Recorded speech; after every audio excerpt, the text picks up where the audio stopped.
नमस्कार दोस्तों, हमारे YouTube चैनल पर आपका स्वागत है। जैसा कि आपको पता है कि हम पहले भी वीडियो बना चुके हैं और हमारा टॉपिक चल रहा था उपन्यास की एक वीडियो हम पहले बना चुके हैं। देवरानी जेठानी की कहानी जो उपन्यास है वो हम पहले कर चुके हैं। आज हम करने वाले हैं परीक्षा गुरु उपन्यास। तो परीक्षा गुरु उपन्यास की हम समीक्षा शुरू करने से पहले मैं आपको कहना चाहूँगा कि आप हमारी वीडियो को शुरू से लेकर अंत तक ज़रूर देखें। अगर आप हमारे चैनल पर नए हैं तो हमारे चैनल को सब्सक्राइब करें। अगर आपके मन में कोई सुझाव है तो आप हमें कमेंट के माध्यम से दे सकते हैं। तो चलिए शुरू करते हैं परीक्षा गुरु उपन्यास। परीक्षा गुरु उपन्यास की समीक्षा शुरू करते हैं। तो परीक्षा गुरु उपन्यास है, इसका जो समय है वो 1882 ईस्वी है। परीक्षा गुरु उपन्यास का जो समय है वो 1882 ईस्वी है, यानी कि 25 नवंबर 1882 ईस्वी परीक्षा गुरु उपन्यास का क्या है समय है। और परीक्षा गुरु उपन्यास के जो उपन्यासकार है यानी इसके जो लेखक है वो कौन है, तो वो है लाला श्रीनिवास दास। यानी कि लाला श्रीनिवास दास ने परीक्षा गुरु उपन्यास लिखा है। और कब लिखा है? 1882 ईस्वी को लिखा है। और इसको क्या है, हिंदी का प्रथम मौलिक उपन्यास माना जाता है। यानी कि परीक्षा गुरु उपन्यास को क्या है, हिंदी का प्रथम मौलिक उपन्यास माना जाता है। और किसके अनुसार माना जाता है, तो रामचंद्र शुक्ल के अनुसार माना जाता है। और यह उपन्यास किसने लिखा है? लाला श्रीनिवास दास ने लिखा है। और लाला श्रीनिवास दास अंग्रेजी उपन्यासकार ओलिवर गोल्डस्मिथ से प्रभावित थे। यानी कि जो लाला श्रीनिवास दास है वो क्या है, गोल्डस्मिथ से प्रभावित थे। यानी कि अंग्रेजी उपन्यासकार गोल्डस्मिथ से प्रभावित थे। और लाला श्रीनिवास दास ने कौन सा उपन्यास लिखा है? परीक्षा गुरु उपन्यास लिखा है। कब लिखा है? 1882 ईस्वी को लिखा है। इसके बाद में हम बात करते हैं, यह उपन्यास अंग्रेज उपनिवेश के दौरान लिखा गया था। यानी कि यह जो उपन्यास है अंग्रेजी उपनिवेश के दौरान लिखा गया था। इस उपन्यास को शब्दों की त्रुटि का बेहद आरोपित उपन्यास माना जाता है। यानी कि इस उपन्यास के अंदर क्या है, शब्दों की त्रुटि देखने को बहुत कुछ मिल सकती है, यानी कि बहुत ज़्यादा देखने को मिल सकती है। इसलिए इस उपन्यास को क्या है, शब्दों की त्रुटि से बेहद आरोपित माना जाता है। जहाँ तक चरित्रों की बात है तो प्रस्तुत उपन्यास में पहली बार चरित्रों को उनके मनुष्य रूप में समझने की कोशिश करता है। यानी कि इस उपन्यास के अंदर क्या है, चरित्रों को पहली बार उनके मनुष्य रूप में समझने की कोशिश की गई है। इस उपन्यास की आधुनिकता की पहली निशानी, यानी कि इस उपन्यास की आधुनिकता की जो पहली निशानी है, उपन्यास का समय। यानी कि उपन्यास का समय जो सिर्फ 5 दिनों तक सीमित है। यानी कि इस उपन्यास का जो समय है, इस उपन्यास की जो कहानी है वो सिर्फ 5 दिनों की कहानी है। पुराने कथानकों की तरह पूरी जिंदगी की बात करने की जगह यहाँ मदन मोहन के जीवन के 5 महत्वपूर्ण दिनों की कहानी है। यानी कि ये जो उपन्यास है ये मदन मोहन के 5 महत्वपूर्ण दिनों की कहानी है। ये जो उपन्यास है मदन मोहन के 5 महत्वपूर्ण दिनों की कहानी है। इसके बाद में हम बात करते हैं परीक्षा गुरु 1882 उपन्यास को। यानी कि परीक्षा गुरु, इसका समय है 1882।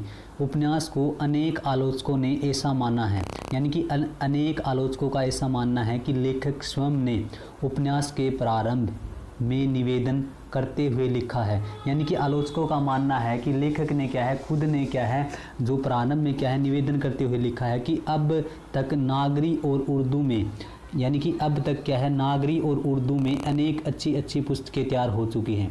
यानी कि लेखक का मानना है कि लेखक ने निवेदन करते हुए लिखा है और लेखक का मानना है कि अब तक क्या है नागरी और उर्दू में अनेक अच्छी क्या है पुस्तकें तैयार हो चुकी है, परंतु मेरी जान इस रीति से कोई नहीं लिखी गई। यानी कि इनका कहना है कि मेरी जानकारी में अब तक इस रीति से कोई नहीं लिखी गई, इसलिए अपनी भाषा में यह नई चाल की पुस्तक होगी। यानी कि उनका मानना है कि अपनी भाषा में यह क्या है, यह जो रचना है परीक्षा गुरु है क्या है, नई चाल की पुस्तक होगी। यानी कि यह उन्होंने क्या है निवेदन करते हुए लिखा है। इसके बाद में हम बात करते हैं कि लाला श्रीनिवास दास ने स्वयं स्वीकार करते हुए कहा है कि लाला श्रीनिवास दास ने स्वयं स्वीकार करते हुए कहा है कि उनकी यह रचना अनुभव द्वारा उपदेश मिलने की एक सांसारिक वार्ता है। यानी कि लाला श्रीनिवास दास ने कहा है कि उनकी ये जो रचना है ये क्या है, अनुभव द्वारा उपदेश मिलने की एक सांसारिक वार्ता है।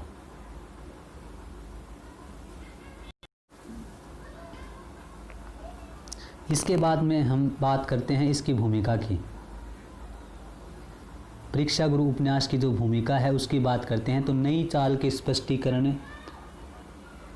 में लिखा है, यानी कि इसकी भूमिका लिखते हुए जो लाला श्रीनिवास दास ने इसकी भूमिका लिखते हुए नई चाल के स्पष्टीकरण में लिखा है कि पहले तो पढ़ने वाले इस उपन्यास में सौदागर की दुकान का हाल पढ़ते ही चकराएंगे।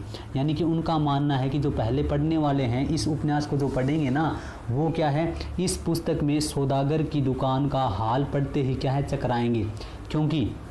क्योंकि अपनी भाषा में अब तक वार्ता रूपी जो पुस्तकें लिखी गई है, यानी कि अपनी भाषा में अब तक जो वार्ता रूपी पुस्तकें लिखी गई हैं उनमें अक्सर नायक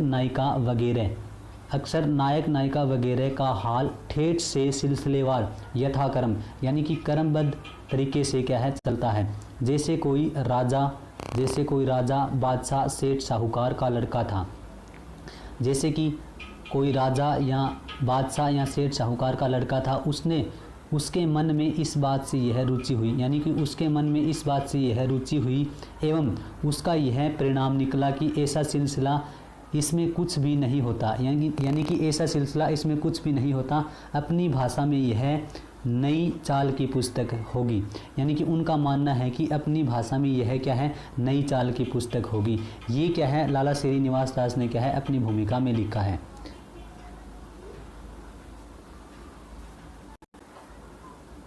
इसके बाद में हम बात करते हैं उपन्यास के पात्रों की।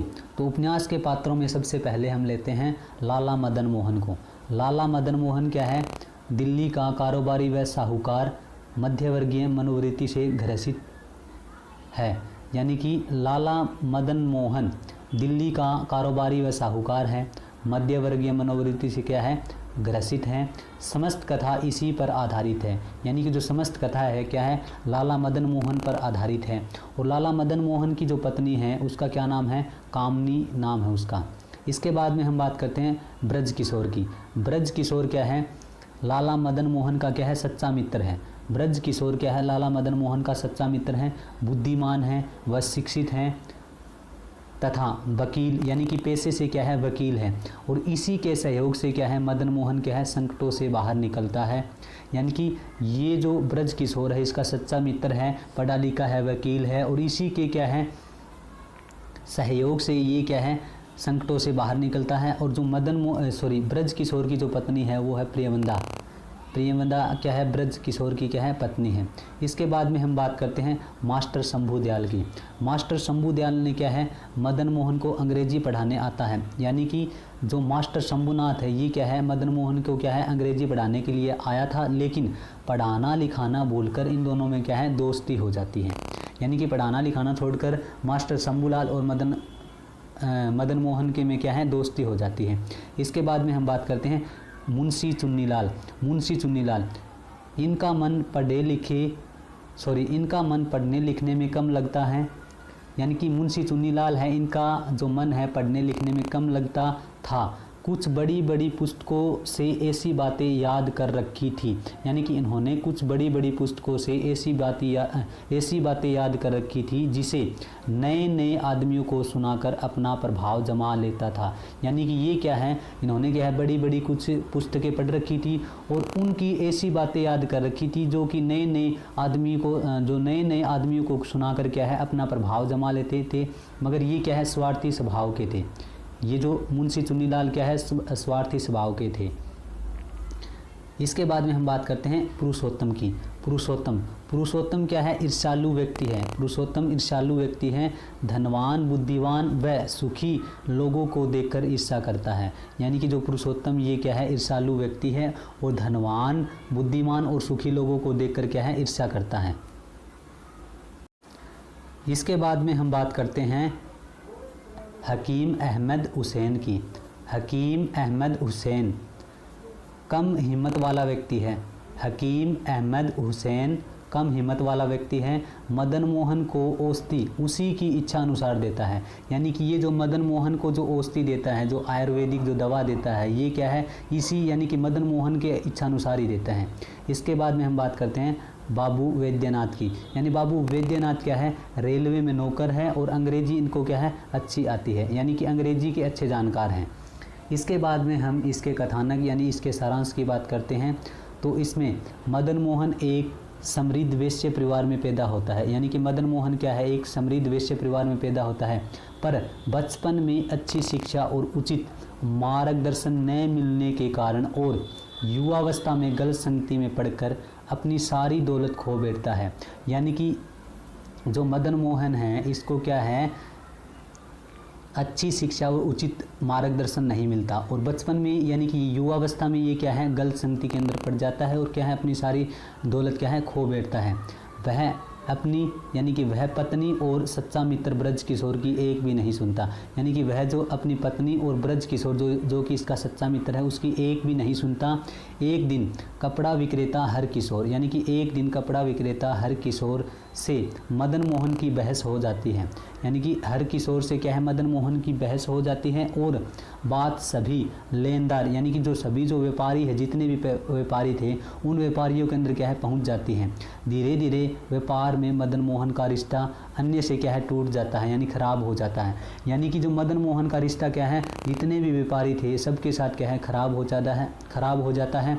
5 चाटुकार मित्र, यानी कि इसके 5 चाटुकार मित्र थे जो इसके क्या है, सुख की घड़ी में इसके साथ रहते थे, मगर क्या है, दुख की घड़ी में उन्होंने क्या है, किनारा कर लेते हैं। यानी कि वो जो सारे मित्र थे, 5 मित्र थे, वो दुख की घड़ी में क्या है, किनारा कर लेते हैं। तो 5 चाटुकार मित्र क्या है, दुख की घड़ी में मदन मोहन से किनारा कर लेते हैं। मदन मोहन जिस किसी से भी मदद मांगता है सभी बहाना बनाकर क्या है, उससे पीछे हट जाते हैं। यानी कि इनके जो 5 चाटुकार मित्र हैं ये क्या है, मदन मोहन की मदद नहीं करते और ये क्या है, मदन मोहन से क्या है, किनारा कर लेते हैं, दूरी बना लेते हैं और पीछे हट जाते हैं। तथा मदन मोहन को जब तक होश आता है, यानी कि मदन मोहन को जब तक होश आता है स्थिति हाथ से निकल चुकी होती है, यानी कि स्थिति उसके हाथ से क्या है, निकल चुकी होती है। लेनदारों का मुकदमा अदालत में पहुंच जाता है और मदन मोहन को क्या है, 1 रात की सज़ा हो जाती है। मदन मोहन को क्या है, 1 रात की सज़ा हो जाती है और उसे क्या है, जेल जाना पड़ता है।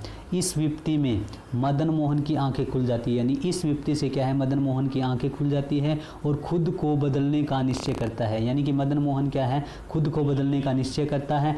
अंततः वह अपने सच्चे मित्र ब्रज किशोर से मिलता है जो कि पेशे से वकील है तथा ब्रज किशोर के प्रयासों से वह क्या है, संकटों से बाहर निकलता है तथा पुनः चाटुकार व चापलूस मित्रों के चक्कर में न पड़ने का क्या है, दृढ़ संकल्प लेता है। यानी कि वह क्या है, अब दोबारा उनके जो चापलूस मित्र हैं, जो चाटुकार मित्र हैं, उनके क्या है, संपर्क से क्या है, किनारा कर लेता है और दूर रहने का क्या है, दृढ़ संकल्प लेता है।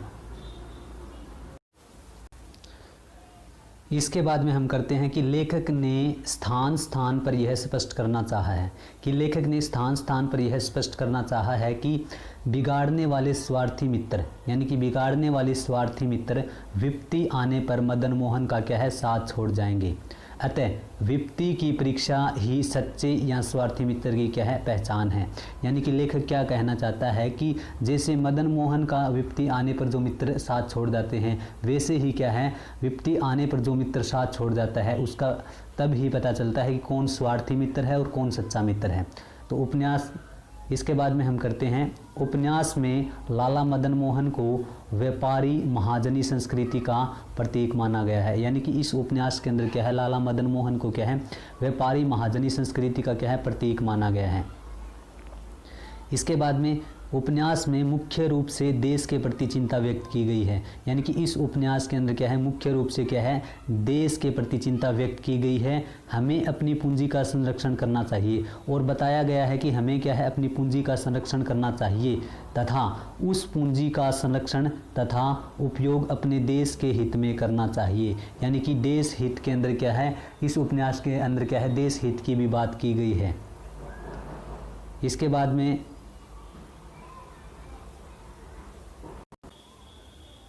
कथावस्तु केंद्रीय विचार और चित्रण पद्धति को देखते हुए परीक्षा गुरु को उपन्यास की अपेक्षा, यानी कि परीक्षा गुरु को क्या है, उपन्यास की अपेक्षा क्या है, उपदेशाख्यान कहना अधिक उपयुक्त होता है। यानी कि इस उपन्यास के अंदर बताया गया है कि कथावस्तु, केंद्रीय विचार और चित्रण पद्धति को देखते हुए क्या है, परीक्षा गुरु को क्या है, उपन्यास की अपेक्षा क्या है, उपदेशाख्यान कहना क्या है, अधिक उपयुक्त होता है। इसके बाद में हम बात करते हैं, इस उपन्यास में पात्र क्या है, जीते जागते प्राणी न होकर किसी न किसी गुण या दोष के प्रतीक बन गए हैं। यानी कि इस उपन्यास में बताया गया है कि इस उपन्यास के जो पात्र है वो क्या है, जीते जागते, यानी कि जीते जागते प्राणी न होकर क्या है, किसी न किसी गुण या दोष के क्या है, प्रतीक बन चुके हैं। इसके बाद में हम करते हैं कि यह उपन्यास शिक्षा मूलक तथा उपदेश प्रदान है। यानी कि यह जो उपन्यास है वह क्या है, शिक्षा मूलक तथा उपदेश प्रदान है। इसलिए इसका शीर्षक भी किसी घटना, चरित्र आदि के आधार पर न होकर, यानी कि जो इसका जो शीर्षक है किसी घटना, चरित्र आदि के आधार पर न होकर सीधे नैतिक उद्देश्य से संबंधित है। यानी कि सीधा क्या है, उसका नैतिक उद्देश्य से क्या है, संबंध है। इसके बाद में हम बात करते हैं कि प्रेमचंद पूर्व युग के उपन्यास, यानी कि प्रेमचंद पूर्व युग के उपन्यास प्राय कथा प्रदान है। यानी कि जो प्रेमचंद पूर्व जो उपन्यास लिखे गए हैं वो सारे के सारे क्या है, लगभग क्या है, कथा प्रदान हैं। किंतु परीक्षा गुरु कथा प्रदान नहीं है। किंतु क्या है, परीक्षा गुरु क्या है, कथा प्रदान नहीं है, उद्देश्य प्रदान है। किंतु परीक्षा गुरु क्या है, कथा प्रदान नहीं, उद्देश्य प्रदान क्या है, रचना है। लेखक ने यानी कि स्वयं लेखक ने अपने उपन्यास के अंत में, यानी खुद लेखक ने अपने उपन्यास के अंत में प्रमुख पात्र सेठ मदन मोहन से अपनी रचना के, यानी कि सेठ मदन मोहन से अपनी रचना के मूल प्रयोजन को कहलवाया है। वह अपने वृत्तांत को लोगों के हित निमित्त छपवाने के लिए आग्रह करता है। यानी कि जो लाला श्री निवास दास ने क्या है, परीक्षा गुरु उपन्यास के अंदर जो इसका जो पात्र है, जो मदन मोहन है, उसके खुद के मुंह से कहलवाया है। यानी मदन मोहन से खुद से कहलवाया है कि वो क्या है, अपने वृत्तांत को लोगों के हित निमित्त छपवाने के लिए आग्रह करता है। यानी कि लोगों को क्या है, हित के लिए छपवाने के लिए क्या है, आग्रह करता है। कौन आग्रह करता है, लेखक आग्रह करता है। किसके द्वारा आग्रह करवाता है, लेखक मदन मोहन के द्वारा, ताकि क्या है, उसका परिणाम देखकर और लोगों की आंखें खुल सके। यानी कि लेखक का यह मानना है कि इस उपन्यास को पढ़कर और भी लोग जो क्या है, अपने दोस्तों के चक्कर में आकर, अपने चापलूस दोस्तों के चक्कर में आकर क्या है, अपनी ज़िंदगी बर्बाद कर लेते हैं, उसको क्या है, उनकी आंखें समय पर क्या है, खुल सके। इसलिए उन्होंने क्या है, यानी कि इसलिए जो लेखक है, लेखक ने आग्रह किया है।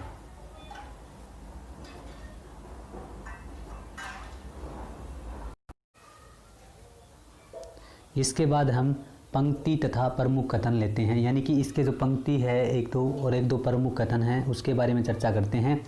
तो विपत्ति बराबर सुख नहीं जो थोड़े दिन होए, यानी कि विपत्ति बराबर सुख नहीं जो थोड़े दिन होए, इष्ट मित्र बंधु